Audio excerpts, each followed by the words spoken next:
लाल फितीत अडकलेला पैलवानांच्या मानधनाचा विषय अखेर मार्गी. पैलवान संग्राम कांबळे यांच्या मागणीला यश. गेल्या 1 वर्षापासून प्रलंबित असलेला राज्यातील हिंद केसरी, महाराष्ट्र केसरी, राष्ट्रीय आंतरराष्ट्रीय पैलवानांच्या मानधनाचा विषय लाल फितीमध्ये अडकला होता. अखेर महाराष्ट्र शासनाच्या क्रीडा विभागाकडून हा विषय मार्गी लावण्यात आलेला आहे. वस्ताद पैलवान गोलमेज परिषदेचे मुख्य संयोजक पैलवान संग्राम कांबळे यांनी महाराष्ट्र राज्याचे क्रीडा मंत्री दत्तात्रय भरणे यांना निवेदन देऊन याबाबत पाठपुरावा केला होता. त्यामुळे पैलवान कांबळे यांच्या या पाठपुराव्याला अखेर यश आले. महाराष्ट्र राज्यातील सर्व हिंद केसरी, महाराष्ट्र केसरी पैलवानांचे मानधन त्यांच्या खात्यावर लवकरात लवकर जमा करण्यात यावेत यासह विविध मागण्यांचे निवेदन त्यांनी दिलं होतं. यातील पैलवानांचे मानधन हे प्रमुख मागणी सध्या मार्गी लागलेले आहे. याबाबतचा अध्यादेश जारी झाला असून लवकरच सर्व मानधन पात्र पैलवानांच्या खात्यावर जमा होईल असं पैलवान संग्राम कांबळे यांनी सांगितलं.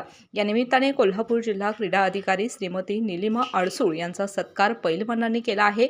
यावेळी आशियाई सुवर्ण पदक विजेते उपमहाराष्ट्र केसरी पैलवान रवींद्र पाटील, क्रीडा अधिकारी अरुण पाटील, पैलवान कुलदीप कांबळे, चंद्रदीप कांबळे, सचिन राठोड, दत्तात्रय ठाणेकर यांच्यासह पैलवान उपस्थित होते.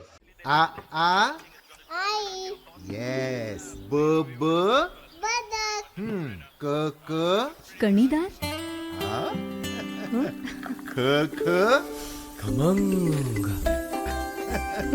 ग ग